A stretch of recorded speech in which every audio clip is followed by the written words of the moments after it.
Bienvenidos y bienvenidas a este espacio que el Tribunal Supremo de Elecciones ha generado para que la ciudadanía pueda conocer a las 20 personas que postulan su nombre para alcanzar la presidencia de la República. Conoceremos no solo a las personas, sino también su visión de país, pero además sus propuestas específicas para diferentes poblaciones. A todas las candidaturas se les harán las mismas preguntas para que usted pueda hacer sus propias comparaciones. Le damos la bienvenida a doña Claudia Dobles Camargo de la coalición Agenda Ciudadana. Bienvenida, doña Claudia. Muchísimas gracias, ¿no? Muy contenta de estar el día de hoy por acá. Me alegra. Vamos a iniciar de una vez, por supuesto, contándole a la gente primero quién es Claudia Dobles. Bueno, yo soy hija de padre tico, mamá mexicana. Crecí entre San José y San Carlos. Mi familia de parte de mi papá es de San Carlos. Mis abuelos ambos ya fallecieron, pero yo normalmente me iba a casa de mis abuelos a pasar las vacaciones, entonces realmente tengo todos mis recuerdos de infancia en un lugar muy bonito, corriendo, jugando, en contacto con la naturaleza, con los animales. Fue una infancia muy linda, la verdad, y bueno, obviamente recuerdo a mis abuelos, ambos con muchísimo cariño. Soy hermana mayor de María Fernanda, que es mi hermana menor. Nos llevamos muchos años de diferencia, entonces yo soy como hermana / segunda mamá, porque yo le llevo a María Fernanda casi 14 años. Entonces, soy hermana, soy hija de una madre comprometida, mi mamá, que toda la vida pues me ha apoyado de hecho en este proceso ha sido un apoyo incondicional para mí.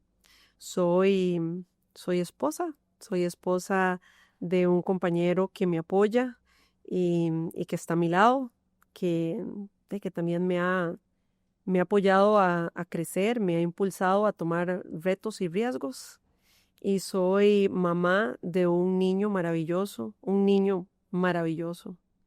em, que, que amo y que es mi motor y que es mi inspiración todos los días. Si hay un día difícil y yo me tengo que recordar a mí misma por qué estoy haciendo esto, es es por mi hijo.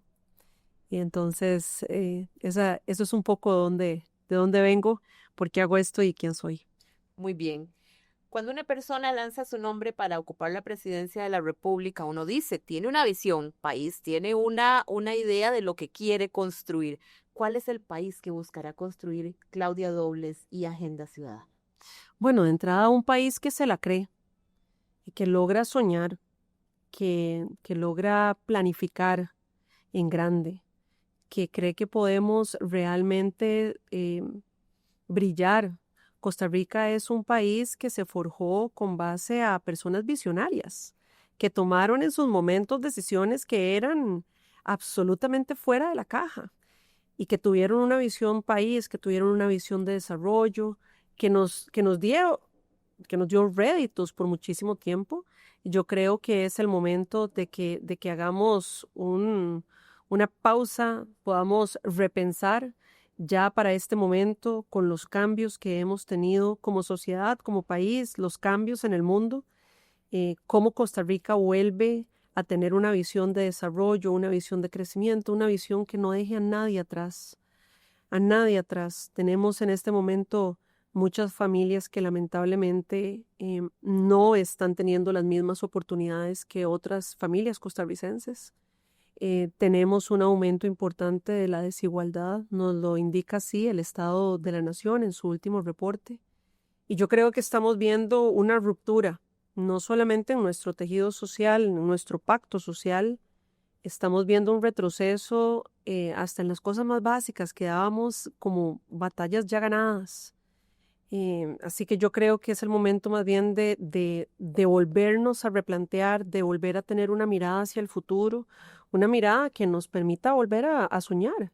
Y como te decía, soñar y planificar en grande para una Costa Rica que logra crecer, que logra construir, que logra tener un sistema educativo de calidad, que logra generar empleo en todos los rincones del país, que logramos potenciar el talento humano que tenemos en todos los rincones de este país. el desarrollo de ese talento humano posiblemente para mí es de las cosas más importantes, porque ahí está la clave, ahí está el corazón de lo que nosotros podemos, hasta dónde podemos llegar y cómo nos podemos proyectar hacia el futuro. Está en cada niño, cada niña, que le demos las condiciones para que crezca segura. Cada niña que va a la escuela y que le dicen que puede llegar a ser astronauta, cada niña que explora su potencial, que tiene las condiciones de seguridad, que tiene una beca Avancemos en el caso de que la necesite, que después cuando es una adulta joven tiene los mecanismos para incorporarse al sector laboral, que cuando está en el sector laboral no es discriminada y que cuando es madre tiene las condiciones para que siga creciendo. Esa es la Costa Rica que yo me imagino y con la que yo sueño. Muchas gracias. En los últimos meses, la Facultad Latinoamericana de Ciencias Sociales, FLACSO Costa Rica, ha realizado grupos focales por todo el país para conocer qué inquieta a la ciudadanía y con base a ello hemos generado una dinámica que se llama 10 preguntas, 10 respuestas. Enfocándonos en que Costa Rica, aunque es este pedacito tan chiquito de tierra, tiene una diversidad enorme y que las diferentes poblaciones tienen sus propias necesidades y dudas. Entonces, iniciamos. Las personas con discapacidad han sido históricamente una población sujeta de múltiples discriminaciones y limitaciones. Por ello queremos conocer sus propuestas en materia de atención, inclusión, accesibilidad, autonomía para la población con discapacidad. No solo qué, sino cómo lograr alcanzar estas propuestas. Bueno, de entrada a mí me llegó una frase que digamos que caló muchísimo en mí porque es muy poderosa, de una madre, de una niña con discapacidad. Me dijo que ninguna madre que le diagnostican que su hijo, que su hija viene con una discapacidad, debería en este país tener miedo a que esa personita se quede atrás. ¿Verdad? Pero la realidad es que tenemos grandes desigualdades con la población con discapacidad. Nosotros justamente tenemos un enfoque de inclusión e integración mucho a nivel del sistema educativo. Es decir, la primera barrera que tenemos para muchísimas personas con discapacidad es que el sistema no necesariamente genera las condiciones ni tiene las condiciones para que esas personas se logren desarrollar y puedan desarrollar su máximo potencial. Entonces, mucho de nuestro enfoque en nuestro plan de gobierno, por supuesto, que está en que las condiciones a nivel de educación se den. Nosotros buscamos, por supuesto, la inclusión, pero ahora la población con discapacidad es muy diversa y los mecanismos de apoyo y acondicionamiento que puede tener las personas sordas no es lo mismo que una persona ciega, no es lo mismo que personas que puedan tener discapacidad intelectual o cognitiva. Entonces hay una gran gama que la tenemos que entender desde esa diversidad y que tenemos que buscar para cada una de esas poblaciones cuál es el mejor mecanismo de inclusión y cuáles son las condiciones para que puedan desarrollar su máximo potencial. Eso desde el punto de vista de desarrollo humano, que como le dije al principio, para mí es lo absolutamente fundamental. Es absolutamente fundamental. Y que logremos también potenciar el desarrollo humano de todas las personas, incluidas las personas con discapacidad. Eso no necesariamente está pasando al día de hoy, porque no estamos generando las condiciones. Muchas de las personas con discapacidad al final del día no tienen las posibilidades de aprender lo que podrían aprender porque el sistema no se adapta a ellas, no porque no puedan aprender. Pueden aprender perfectamente, pero el sistema no necesariamente tiene las condiciones para desarrollarles esas habilidades y esas capacidades. 2, nosotros queremos hacer valer realmente y meternos a hacer valer la ley del 5% que indica que tiene que haber un 5% de las plazas que estén disponibles que puedan ser para población con discapacidad. Y por supuesto, pero eso es en el sector, digamos, el sector público, pero mucho del trabajo que queremos hacer es trabajo con el sector privado. Con el sector privado, no solamente para tener un espacio de acercamiento, entender cómo nosotros creamos las condiciones y qué se requiere para que podamos tener mayor empleabilidad en el sector privado, porque al final del día lo que mueve la aguja de la autonomía para las personas con discapacidad no solamente es que podamos darles las condiciones de desarrollo de talento humano, sino que podamos generar los mecanismos para que se incorporen a el mercado laboral. Entonces ahí queremos trabajar muy de la mano con el sector privado. Dependerá mucho de la parte educativa, por supuesto. Y hay otro montón de áreas en donde nosotros tenemos estrategias muy claras a nivel de accesibilidad, sobre todo. En mi caso personal y digamos, por mi background, estamos hablando de, queremos ciudades accesibles. Cualquier persona en este momento que tenga una situación de discapacidad en movilidad sabe que nuestras ciudades no están hechas para eso. No tenemos aceras adecuadas, no tenemos infraestructura vial que genere los pasos adecuados para una persona que pueda tener discapacidad en movilidad. No tenemos el sistema de transporte público adecuado para que sea accesible, a pesar de que la ley 7600, a la cual queremos realmente darle un realce y llevarla realmente a ejecución, a pesar de que la ley existe, las unidades de buses todavía siguen estar completamente adecuadas. Ahí nosotros teníamos un planteamiento para la ciudad, para el transporte público, donde dejamos en la mesa proyectos que por primera vez, por ejemplo, los estudios de factibilidad del tren, para darle un ejemplo específico y concretar algunas cosas, por primera vez fueron estudios que entendían diferentes poblaciones. Entonces, entendían con estudios de género los patrones de movilidad de las mujeres, que son muy diferentes que los de los hombres, por un tema cultural, y entendían dentro de la población, las personas con discapacidad, diferentes mecanismos de accesibilidad para diferentes tipos de discapacidades. Y eso estaba incorporado en el proyecto para que ya ese proyecto fuera una referencia de manera integral de accesibilidad para también garantizarnos la autonomía de las personas con discapacidad. Muy bien, muchas gracias. Las mujeres en Costa Rica, más que una población, somos la mitad de ella y además también la mitad del padrón electoral. Pero los datos confirman que cargamos con dobles y triples jornadas de trabajo, salarios más bajos y mayores tasas de violencia. ¿Cuál es su propuesta concreta y viable para garantizar esa salud física y laboral de las mujeres en Costa Rica y cómo desarrollarla? Sí, bueno, nosotros tenemos una estrategia importante que va muy enfocada en las mujeres, sobre todo con la preocupación de que el último estado de la nación nos está indicando que hay el porcentaje de mujeres que trabajan de manera formal es muy bajo. De hecho, me parece, puedo estar equivocada, pero me parece que es un porcentaje que es todavía más bajo que el estándar de la región. Y ya el estándar de la región es bajo. Me parece que no llegamos al 50%. Entonces ahí tenemos una situación que si uno la empieza a desmenuzar se da cuenta que dentro de las poblaciones con vulnerabilidad, la interseccionalidad de ser mujer genera dificultades y limitaciones, más si se es mujer con discapacidad, si se es mujer indígena, si se es mujer afrodescendiente, si se es mujer LGTBIQ+. Entonces, nosotros entendemos que un enfoque de no dejar a nadie atrás tiene que venir de la mano con un enfoque de cómo le damos las condiciones a las mujeres. Y regreso, perdón, porque me vas a oír una y otra vez, para que nosotras las mujeres en libertad podamos desarrollar nuestro máximo potencial, sin limitaciones, porque no competimos en igualdad de condiciones.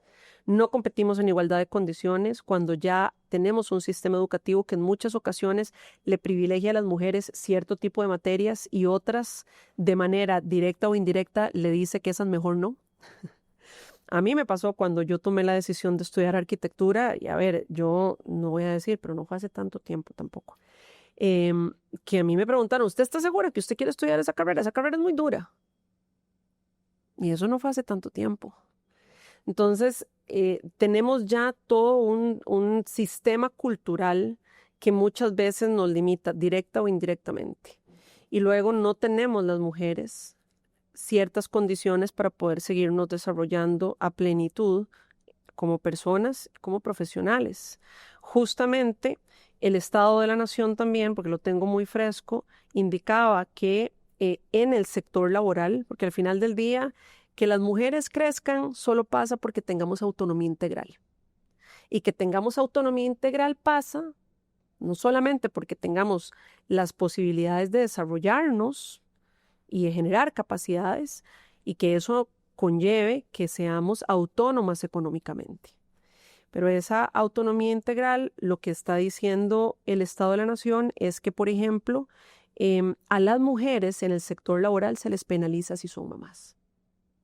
Se les penaliza todavía más si tienen más de un hijo. Y sobre todo se les penaliza cuando ese hijo o esos hijos son menores, no recuerdo de cuánta edad. Pero si son niños, digamos, primera infancia. ¿De qué estamos hablando? Nosotros como sociedad necesitamos entender la corresponsabilidad de la crianza, del futuro de nuestro país, que son esos niños y niñas. No solamente nos corresponde a nosotras las mujeres, menos si el sistema nos penaliza por hacer la labor más importante que tiene una sociedad, la de cuidar, la de desarrollar a las futuras generaciones. Entonces, ese es el panorama en el que estamos y para decirlo de manera más acotada, nosotros justamente hoy lanzamos un programa que se llama Familias Primero, mucho enfocado en cómo generamos las condiciones para no dejar a ninguna familia atrás, y a las familias que más dejamos atrás lamentablemente son aquellas que están jefeadas por una mujer, porque no le creamos las condiciones. Entonces, queremos fortalecer un sistema nacional de cuidados, siempre bajo el entendido de que hay una corresponsabilidad del cuidado, pero por supuesto que el Estado tiene que realmente garantizarle a esas familias que esos niños y esas niñas van a estar bien cuidados mientras la mamá, el papá, la persona que se encargue de ellos va a salir a ganarse el sustento. Si esa persona, si esa mamá jefa de hogar no tiene quien le cuide a los chiquitos, ¿cómo hace para ganarse el sustento? Bueno, en condiciones absolutamente precarias, muchas veces en la informalidad, ¿verdad? Muchas veces también dejando al chico o a la chica o a los chicos solos o bajo el acompañamiento de, digamos, de personas que no necesariamente van a ser los espacios que les permitan también formarse y crecer, como lo puede ser un sistema nacional de cuidados, en donde no solamente están bien cuidados, sino que ya empezamos desde temprana edad a desarrollar las habilidades, a desarrollar las capacidades de esos niños y de esas niñas. Entonces, el Sistema Nacional de Cuidados para nosotros es muy importante. Vamos a fortalecer eso, vamos a generar inversión social ahí.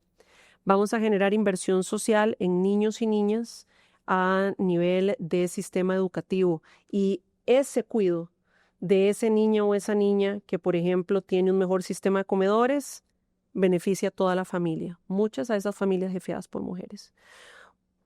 Vamos a enfocarnos en transporte escolar. Y usted me puede preguntar, ¿eso es beneficio a los chiquitos? No, eso lamentablemente beneficia mucho a las familias. Y a las que beneficia muy significativamente son a esas miles de mujeres en Costa Rica que sacan solas a sus familias adelante. Y que si no tienen un sistema de transporte público que les permita a sus hijos llegar a las escuelas, Dios sabe que a veces no saben cómo hacerlo, porque me lo han dicho a mí en la calle. Yo tengo que salir a ganarme la vida y ya no pasa la buseta de la escuela enfrente de mi casa, entonces ahora tuve que sacar a mi hijo, me lo dijo una señora en Guanacaste, tuve que sacar a mi hijo que estuvo en una escuela toda la vida a pasarlo a otra escuela, porque esa otra escuela sí tiene sistema de transporte y yo no tengo cómo llevarlo a la escuela. Becas Avancemos. Ese es un apoyo a los chicos que se traduce en un apoyo para esa familia.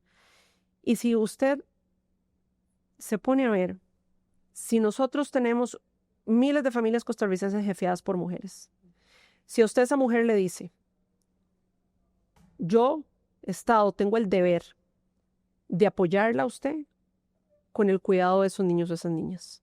Aparte, vamos a garantizar una mejor educación para que sus hijos y sus hijos e hijas tengan el mejor desarrollo de sus habilidades y capacidades. Usted sepa que esos muchachos y esas muchachas van a desarrollarse de tal manera que van a tener un futuro mejor.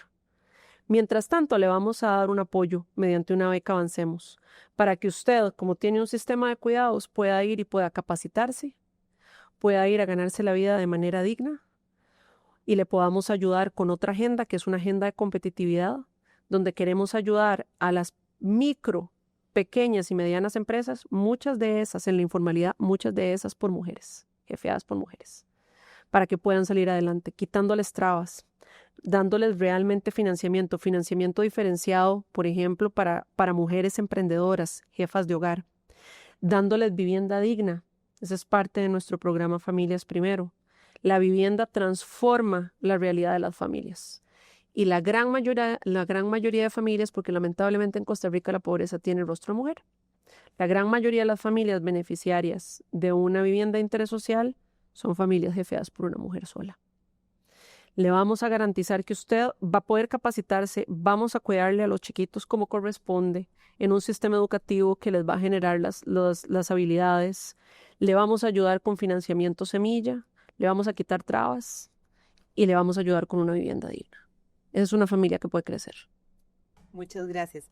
Ya me hablaba un poco de niñez, pero bueno, es evidente que hoy la niñez registra una afectación real, producto de esa baja en la inversión social y un aumento en las tasas de violencia de las que son víctimas directas. ¿Qué estrategias concretas propone su gobierno para asegurar una inversión sostenida y estratégica en materia de cuidado, salud y educación? Sé que me lo estaba diciendo en Pero se lo enfoco a eso porque realmente es súper importante. Bueno, nosotros, parte del enfoque que tenemos es haciendo eco de lo que indicaba también el Estado de la Nación. Estamos viendo en estos años, vimos una disminución social y una disminución de la inversión social muy significativa.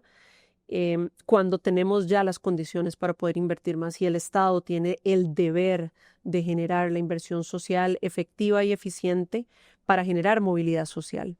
Entonces, nosotros justamente bajo ese compromiso estamos diciendo que vamos a tener como prioridad una mayor inversión social en toda la parte de educación, la cual ahora la puedo desagregar. Vamos a tener una mayor inversión social en toda la parte de cuidado. Eso es importante porque viene pegado a tema de niñez, pero también viene pegado al tema, como lo decía anteriormente, de la posibilidad de muchas mujeres de poder salir a buscar mejores oportunidades, bajo el entendido que sus hijos están bien cuidados. Dios sabe que una como mamá, eso es una de las grandes preocupaciones. Y bueno, eso nosotros lo entendemos y justamente por eso queremos enfocarnos ahí. Por supuesto que hay una inversión social importante en la parte de salud e infraestructura, pero por ejemplo, y en seguridad. Nosotros sí creemos en un aumento de inversión social, de hecho nos estamos comprometiendo con un aumento importante sin poner en riesgo la salud de las finanzas públicas, porque dichosamente ya lo podemos hacer. Que dichosamente otras administraciones tomaron las decisiones duras y esas decisiones nos permitieron estar en la situación que queríamos estar, que es una situación de mejor relación deuda-PIB que nos permite generar mayor inversión social. Esta administración ya lo pudo haber hecho, no lo hace porque no quiere. Entonces, a nivel de educación, nosotros creemos que un sistema de educación moderno, robusto, mucho más eficiente, va a generar el desarrollo de ese talento humano que necesitamos. Pero hay cosas muy básicas que se tienen que dar y ahí nosotros vamos a priorizar un aumento progresivo en el presupuesto de educación con el que nos hemos comprometido en nuestro plan de gobierno, mucho enfocado en un mejor sistema de comedores. Un niño o una niña que tiene hambre no aprende. En un mejor sistema de transporte escolar. Si los chicos y chicas no pueden llegar a sus centros educativos, el sistema les está excluyendo. Y un enfoque en recuperar y aumentar las becas Avancemos. Hemos perdido 115,000 becas Avancemos en esta administración. Y justamente la disminución de esos programas que se llaman programas de equidad nos está trasladando a una disminución de matrícula. Más lo estamos viendo claramente. Y aquí hasta es un tema no solamente de responsabilidad, no solamente de talento humano que debería estar en el aula desarrollándose. Estamos hablando de que si uno de esos chicos o chicas no está en las aulas, ¿a dónde está? Si deberían estar en noveno y están en las calles, ¿a dónde están? Es un tema que tenemos que verlo desde un enfoque hasta de un tema de seguridad nacional. Nuestros chicos y chicas, nuestros jóvenes tienen que estar en un aula aprendiendo, no en una calle siendo víctimas del crimen organizado que los acecha y sobre todo en las comunidades más vulnerables. Entonces, sí, nosotros tenemos una visión de inversión social importante, estratégica, adecuada, llegándole a las personas que lo necesitan, apalancándonos en mecanismos que se han desarrollado, que han demostrado mucho éxito, como Sinerube, para garantizarnos de que ese apoyo está llegando a donde se requiere y que tiene los monitoreos adecuados.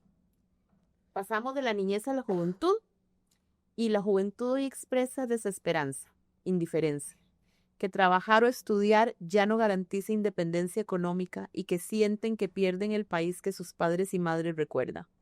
¿Qué medidas tomará para reconstruir ese horizonte, evitar que esa indiferencia o ese desencanto defina la relación de las nuevas generaciones con la democracia, con las oportunidades y con su propia calidad de vida? Bueno, nosotros de hecho hemos procurado tener una agenda para las personas jóvenes muy, muy robusta, de hecho creada y co-creada por personas jóvenes, pensando justamente en su sentir, en sus necesidades y en esa falta de visión optimista que tienen, y yo la entiendo realmente, porque les hemos quedado debiendo en muchas cosas. Ahí nosotros tenemos una agenda importante que atiende varios temas. El primero, y hay que regresarse porque lamentablemente, o sea, es que sin educación no hay nada. Esa es la realidad, sin educación no hay nada. Nosotros estamos planteando una transformación del sistema educativo con una transformación paulatina de la malla curricular. Nosotros vamos a hacer una priorización en los colegios técnicos profesionales por varias razones. Uno, porque ahí hay buenas referencias de cambios de mallas curriculares, digamos, exitosas, que nosotros podemos darle algún nivel de continuidad, que se han hecho muy de la mano con sector privado. Con los colegios técnicos profesionales, de ahora en adelante CTPs, para no extenderme tanto, se puede también generar lazos más cercanos con sectores productivos, hasta se pueden regionalizar esas mallas curriculares. ¿Por qué esto es importante? Porque desde que venimos de la educación secundaria, muchos de nuestros jóvenes van a necesitar, una vez que saquen su título de secundaria, muchos de ellos, la realidad es que necesitan incorporarse rápidamente al mercado laboral. Entonces, nosotros entendemos que vamos a fortalecer los mecanismos, digamos, de crecimiento de especializaciones técnicas, en donde desde los colegios técnicos profesionales podemos, trabajando con el sector privado, generar pasantías. Muchas de las limitaciones de los chicos y chicas para tener un primer trabajo es que les piden experiencia, pero vos no tenés experiencia si no te dan tu primer trabajo. Entonces, ¿qué es lo que hemos dicho? Bueno, ahí lo que tenemos que trabajar es en pasantías, en educación dual, y luego trabajar muy de la mano con instituciones como el INA, pero no solamente el INA, certificaciones y microcertificaciones, para que muchos de estos chicos y chicas puedan garantizarse un acercamiento con los sectores productivos, ir creciendo profesionalmente y empezar a ganar dinero, empezar a generar ingresos que muchos lo necesitan, hasta lo necesitan en el caso de que quieran eventualmente seguir a una carrera universitaria. Luego, nosotros queremos generar un acuerdo nacional por la educación, en donde queremos trabajar muy de la mano con también el sector terciario, digamos, y el sector académico, la educación universitaria, tanto privada como pública, para poder ver con ellos cómo amarramos y cómo ayudamos en aquellas regiones en donde todavía nos está haciendo falta y las comunidades nos dicen no necesariamente tengo acceso en el caso de que quieran seguir estudiando, y poder realmente acercarles más a esos sectores, trabajar más de la mano con los sectores productivos. También actualizar las mallas curriculares de los CTPs en el caso de que eso también nos permita un brinco más fácil para algunas carreras terciarias técnicas. Y por otro lado, hay otras cosas que queremos hacer. Vea, para los jóvenes, el sistema de transporte público es importante. Muchos chicos y chicas de ahí están viendo a ver cómo consiguen su primer trabajo y viendo a ver cómo compran su primer carro. Cuando eso, lejos de una inversión, eso es un gasto. Entonces, también estamos entrándole muy fuerte al tema de transporte público. Eso es una puerta de oportunidades, abre puertas a las oportunidades. Un buen sistema de transporte público le abre la posibilidad a una persona joven que está en Cartago en este momento, tener la posibilidad de montarse a un tren y llegar hasta Belén, a su lugar de trabajo. Es decir, no tiene que buscar trabajo solamente en un radio de 5 kilómetros. Le abre la posibilidad de buscar trabajo en otros lugares. Eso sí, con un sistema de transporte público que sea eficiente.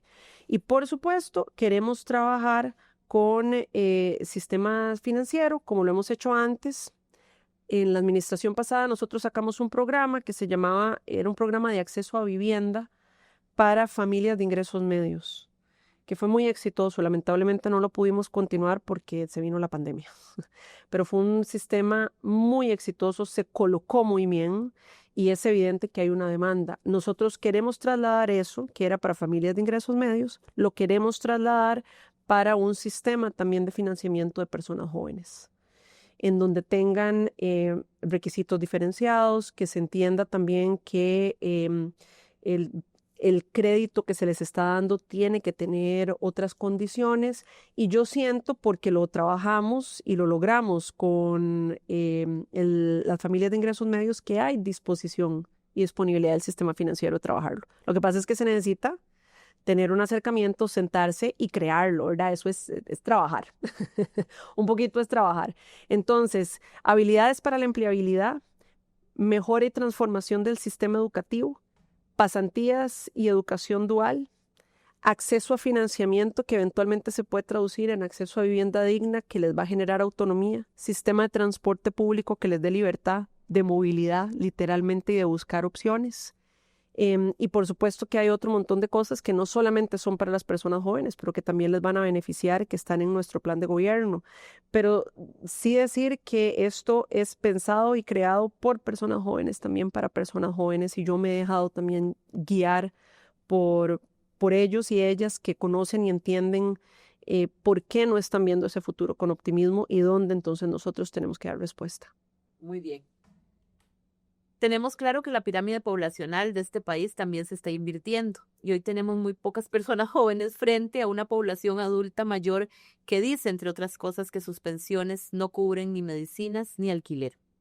¿Qué reforma impulsará para evitar que el encarecimiento convierta la vejez en una etapa de pobreza? Bueno, nosotros hemos planteado una estrategia de sostenibilidad del régimen de pensiones que consta de varias acciones. La primera es, para garantizar estructuralmente la sostenibilidad del régimen de pensiones, necesitamos hacer crecer la economía. Esa es una realidad. Entonces, ahí me redirigiría a una agenda de competitividad país que nos garantiza las condiciones, la infraestructura, el desarrollo de talento humano, que hace crecer nuestra economía, que genera más empleo de calidad y que atrae mayor inversión, para que las operaciones que están aquí crezcan, y por el otro lado, para que el régimen no definitivo, que es el que genera el 85% del Producto Interno Bruto, crezca, y que la institucionalidad no se convierta en algunos casos en un obstáculo, sino que sea un facilitador de crecimiento. Entonces, para garantizarnos la sostenibilidad del régimen de pensiones, necesitamos ser un país competitivo que crece y que genera más y mejor empleo. Lo otro que queremos hacer es garantizarnos un aumento de la base contributiva. Y ahí donde nosotros podemos directamente hacer una estrategia es con ese 40-45% de la población que está en la informalidad. Eso es gigantesco. Eso es gigante.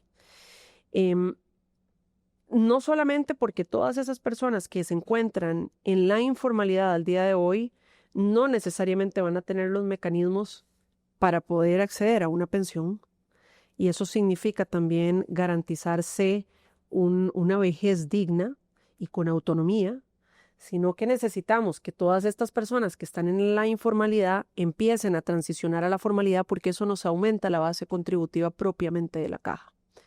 Entonces ahí tenemos una agenda que es relativa a la agenda de competitividad, donde estamos eliminando requisitos. La realidad es que hay cualquier cantidad de requisitos que no tienen demasiado sentido, entendiendo las dinámicas, sobre todo de las micro y pequeñas empresas, que hay un montón de cosas que se les pide para formalizarse que no pueden cumplir, al menos no la pueden cumplir en el primer año ni en el segundo. Tenemos que entender que las pequeñas microempresas necesitan pasar al menos los primeros 5 años, que hay un umbral para poder empezar a consolidarse. Bueno, entonces necesitamos entender que si eso es así, las condiciones de esos años tienen que ser definitivamente diferentes. Tenemos que crear incentivos, tenemos que facilitarles ese crecimiento, y sobre todo no podemos penalizar de manera retroactiva a las personas que por necesidad tienen un emprendimiento de una ventita de comidas o de empanadas, que me ha tocado ver mujeres que sacan a sus familias adelante así,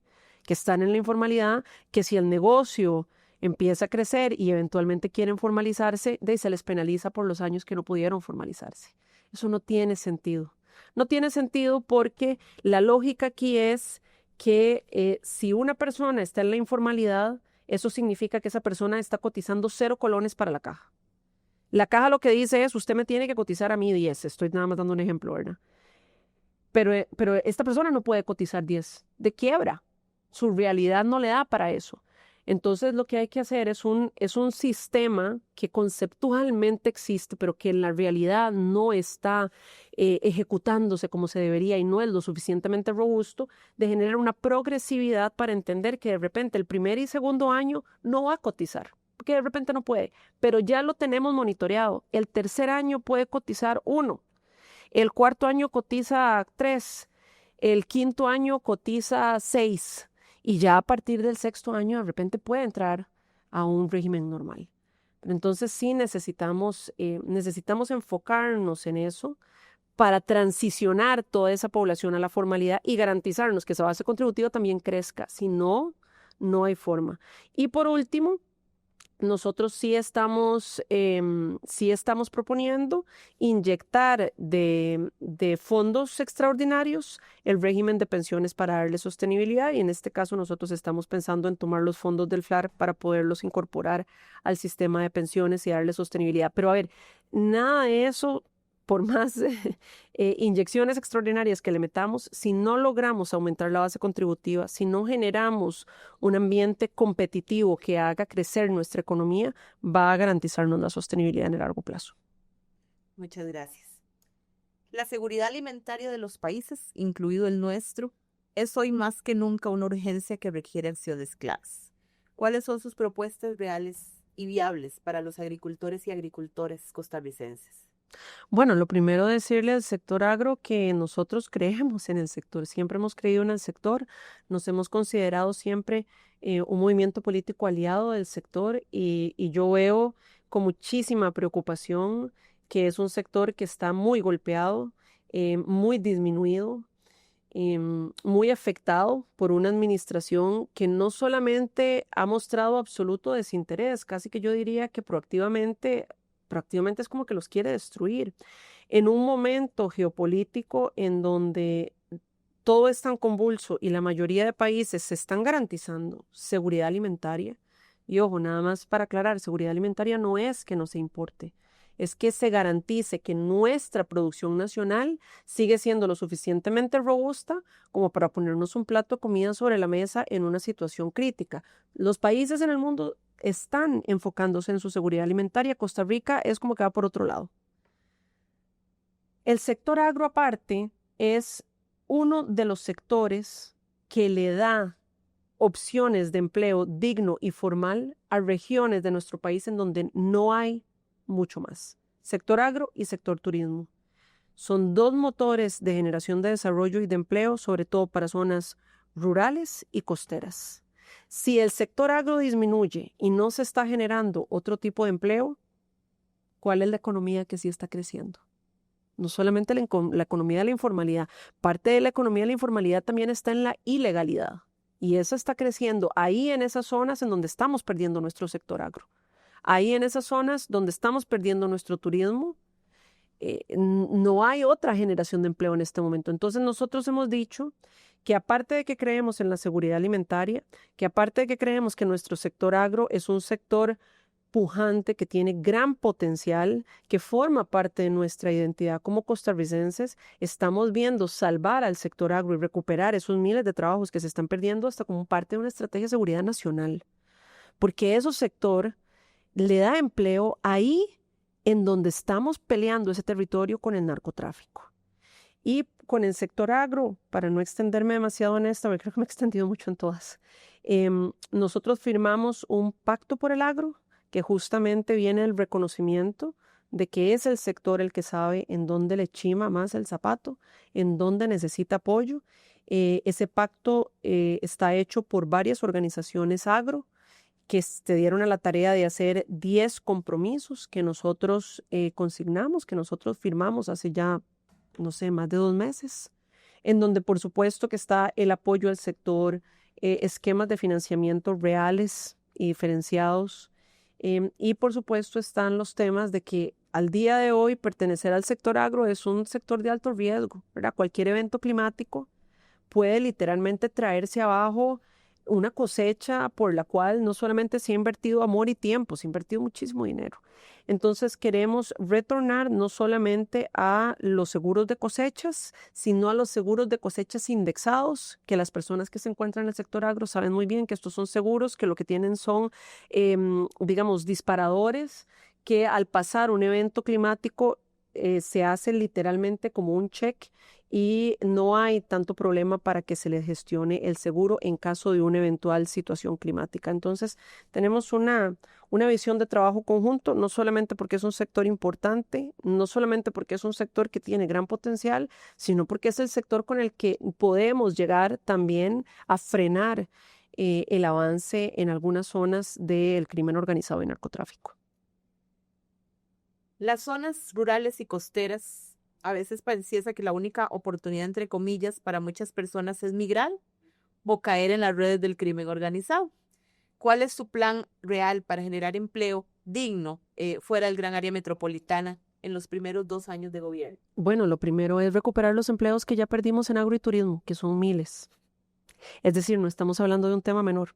Por eso yo he sido súper insistente de que nosotros necesitamos una visión país que nos permita una política nacional de desarrollo productivo, pero paralelo a eso, que vaya a ver hacia el futuro, que entienda a dónde juega Costa Rica a nivel de un mundo que tiene inteligencia artificial, automatización, robótica y qué significa eso en los mercados laborales. Pero paralelo a eso, es una visión de futuro que nosotros necesitamos tener como país. Pero paralelo a eso, si hay 2 sectores productivos a los cuales nosotros queremos entrar directamente, muy determinadamente desde el primer día, es el sector turismo y el sector agro, justamente porque son históricamente los 2 sectores que mueven y generan desarrollo en zonas rurales y costeras. Es decir, paralelo a que diversifiquemos nuestra economía, paralelo a que mejoremos nuestro sistema de educación, para que diversifiquemos también la oferta de generación de empleo de nuestras zonas rurales y costeras. Paralelo a que todo eso suceda, lo que no puede pasar es que perdamos los empleos que ya existen ahí, de los 2 grandes motores de desarrollo que siempre hemos tenido en las zonas rurales y costeras. Entonces, nosotros lo estamos viendo con alta prioridad. Necesitamos llegar con más y mejor infraestructura vial, por supuesto que sí. Necesitamos llegar más y con mayor alcance de conectividad. Hay regiones de nuestro país que no tienen conectividad, es decir, les estamos relegando a que generación de empleo que se pueda dar no se dé porque no les estamos dando las condiciones. Necesitamos cambiar la malla curricular, sobre todo en algunas regiones en donde queremos que haya un mayor empate entre los CTPs y los sectores productivos para que ese paso hacia la posibilidad de empleabilidad sea más fácil. Entonces tenemos una agenda que está muy enfocada en cerrar esas brechas urbanos-rurales.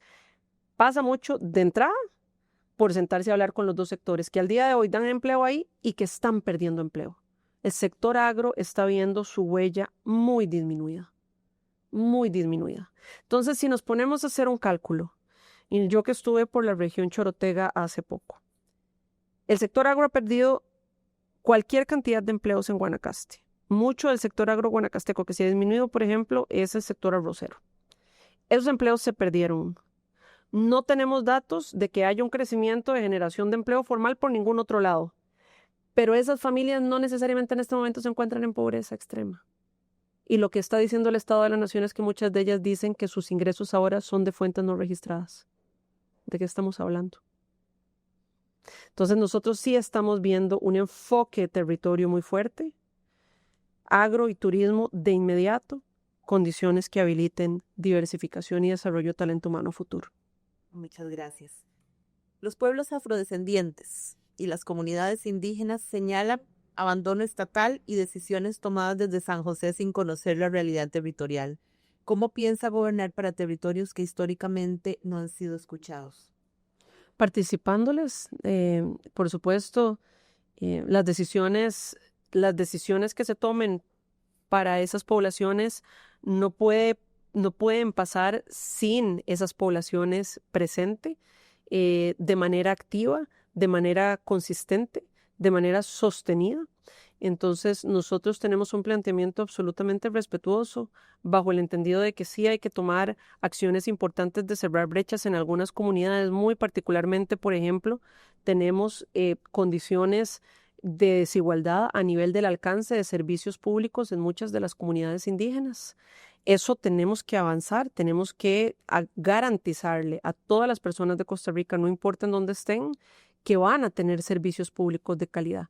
Pero por otro lado, también garantizarnos y entender que hay una cosmovisión, por ejemplo, de los territorios indígenas que también tiene que ser respetada y que nosotros lo que queremos es trabajar en colaboración, pero que esas decisiones tienen que pasar por ellos y ellas, ¿verdad? No pueden ser decisiones que se tomen desde Zapote en un escritorio. Nosotros entendemos que esas decisiones tienen que venir del territorio y son los territorios y son los sectores y son las comunidades las que en general nos tienen que decir cómo podemos nosotros ayudarles, ¿verdad? No es llegar a pensar que nosotros somos dueños o dueñas de la verdad y que sabemos qué es lo que necesita una comunidad, sino es que la comunidad nos indique dónde les podemos ayudar, cuáles son las condiciones que tenemos que crear para ayudarles, y eso pasa por el respeto, eso pasa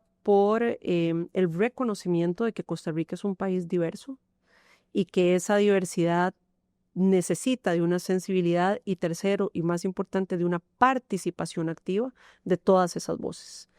Entonces, nada de lo que se decida será sin ellos y sin ellas, porque lo más importante es que venga de esas comunidades de manera no solamente sostenida, sino de manera absolutamente respetuosa y con la sensibilidad de la diversidad en la que vivimos en Costa Rica. Muy bien. La población migrante se ve frente a dos posturas en la sociedad: aquellos que levantan la voz por detenerla y aquellos que levantan la voz por hacerla segura para quienes migran, sobre todo por temas de refugio y laborales. ¿Cuál será la postura de su gobierno frente a la población migrante? Bueno, nosotros sostenemos siempre un criterio de la dignidad humana en general, y eso es absolutamente transversal a toda nuestra visión de política pública. Toda vida humana es digna y tiene que ser tratada de una manera no solamente digna, sino respetándole sus derechos humanos. Por supuesto que eso también significa que nosotros tenemos que ser un país que sea ordenado y necesitamos tener un orden y un registro adecuado de las poblaciones migrantes, tanto las poblaciones migrantes que están de paso, que hemos tenido históricamente poblaciones migrantes de paso, que se ha manejado con respeto, se ha manejado con orden, se ha manejado con derechos humanos, como de población migrante que quiere venir a Costa Rica para residir en Costa Rica o que viene a Costa Rica porque está pidiendo o está bajo un proceso de solicitud de asilo. Entonces, son dos grandes sombrillas. La primera es dignidad y derechos humanos y la segunda es orden y legalidad. No se contraponen, me parece que más bien son las que nos garantizan que podamos tener no solamente una absorción adecuada, sino que le garanticemos a todas esas poblaciones que el trato que van a recibir en Costa Rica, independientemente de su condición, va a ser un trato de dignidad y respeto, siempre. Y así lo hemos hecho anteriormente. Así se ha hecho cuando tuvimos, usted posiblemente se recuerda, la crisis de los migrantes haitianos. Así lo hemos hecho en otras circunstancias. Así lo hemos hecho con la población migrante histórica que entra por Panamá, pero que no necesariamente se quiere quedar aquí, sino que quiere continuar su paso a otros países. Y así lo seguiremos haciendo con la población que ingresa y que se quiere quedar aquí de manera ordenada, registrando a la población, porque es importante para nosotros como país, hasta por un tema de políticas públicas, de servicios, de todo, poder tener ese orden y ese registro, pero siempre con un enfoque de dignidad y derechos humanos. Muy bien, llegamos a la última pregunta. La opinión pública se divide hoy entre aquella que exige mayor castigo para la población privada de libertad y la que afirma que como seres humanos que cometieron un delito deben ser castigados pero sin obviar sus derechos humanos. ¿Cuál sería la propuesta para el manejo de la población privada de libertad? Pues es que a las personas privadas de libertad lo que se les priva es su libertad. Entonces eso es lo primero que hay que decir. A una persona privada de libertad es eso, está privada de libertad, no está privada de sus otros derechos humanos, es decir, no deja de ser un ser humano. Creo que aquí la confusión y donde tendemos a empezar a hablar de ese tipo de temas es cuando en la población se empieza a percibir una sensación de que estamos absolutamente sin ningún control ante la criminalidad. Pero eso es un fenómeno que es completamente diferente. Ese no es un fenómeno de cómo manejamos dentro de los centros penitenciarios y las cárceles las dinámicas de las personas privadas de libertad. Una persona que está privada de libertad tiene que estar en una cárcel. Está privada de libertad. El problema no es la gente que está privada de libertad, a pesar de que sí hay que mejorar la gestión dentro de las cárceles. ¿Verdad? Que sabemos, y los costarricenses muchos han sido víctimas lamentablemente de personas que están privadas de libertad y que aún así están llamando por teléfono estafando. Pero entonces, eso hay que controlarlo mejor, hay que tener un mejor protocolo en las cárceles, pero eso no tiene absolutamente nada que ver con derechos humanos. Eso es un tema de gestión y de control de la cárcel que yo sí creo que hay cosas que evidentemente necesitamos mejorar. Una de ellas es que una persona privada de libertad no puede estar llamando para hacerle una estafa. Eso no nos puede pasar.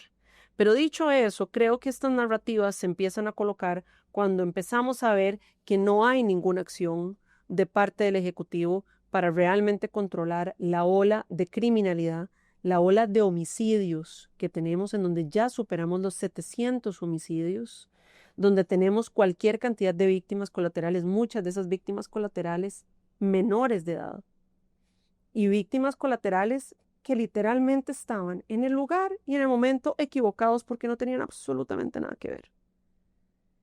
Eso se puede controlar, eso no tiene nada que ver. Eso no tiene nada que ver con otras narrativas. ¿Eso cómo se controla? Bueno, vea, empezando porque hay que hacer una estrategia nacional de seguridad. Es que a mí lo que me sorprende es que no se haga nada. Es que estemos con una ola de esta cantidad de homicidios y de que haya un absoluto desenfado, por así decirlo, de parte del Ejecutivo en que estamos en una crisis. Es más, la candidata oficialista se ha dejado decir en entrevistas que si hubiera un pico de homicidios, en donde en algunos lugares se duplicaran los homicidios, ella lo que propondría es un levantamiento de garantías individuales. Bueno, yo no sé en dónde está viviendo doña Laura. Hay cantones que no solo han duplicado, han triplicado, prácticamente que han quintuplicado su tasa de homicidios. Estamos viviendo en una crisis, pero no se está haciendo nada. Nosotros tenemos una estrategia de seguridad que desde el día 1 vamos a tomar acciones contundentes, determinadas para poder poner coto al avance del crimen organizado, que hay que llamarle por nombre y apellido, que es narcotráfico y crimen organizado. Y vamos a trabajar en una estrategia de largo plazo. Entonces, desde el día 1 vamos a activar el Consejo Nacional Presidencial, donde el presidente o la presidenta de la República coordina con los otros poderes de la República. Costa Rica es un país que está hecho para que los 3 poderes de la República coordinen. No hay forma, sobre todo si estamos hablando de la lucha contra el narcotráfico, de que se pueda hacer sin que los 3 poderes de la República se hablen, se coordinen y generen una estrategia conjunta. No hay forma. De hecho, el pleito que hemos tenido en esta administración entre poderes, al único que le beneficia es al narcotraficante y todos los costarricenses pagamos las cuentas. Consejo Nacional Presidencial para la Seguridad con una estrategia conjunta con los poderes de la República, coordinación entre las fuerzas policiales dispersas, no solamente con las del Ejecutivo, con el OIJ y también con la Policía Municipal. Hay 34 municipalidades, si mal no recuerdo, que tienen policías municipales. Esa coordinación territorial tiene que darse de manera estrecha, sincronizada, para que se comparta inteligencia policial, se haga análisis criminal para tirar a algo que tenemos que hacer, que se hizo de manera muy exitosa en la administración pasada, que fueron los mega operativos.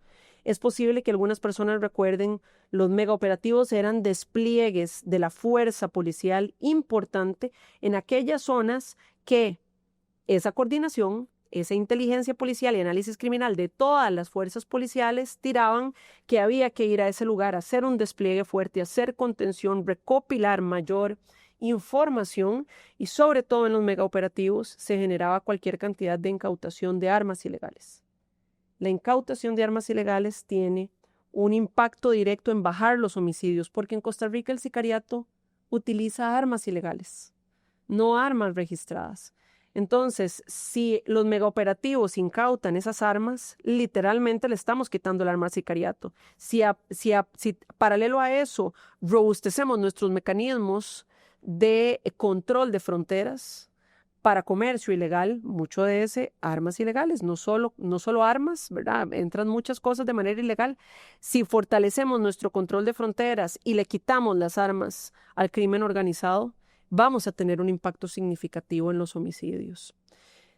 Si le giramos al OIJ el presupuesto que ya la Asamblea Legislativa le aprobó y que sencillamente Hacienda no le quiere girar para que haga mayor investigación de crimen organizado.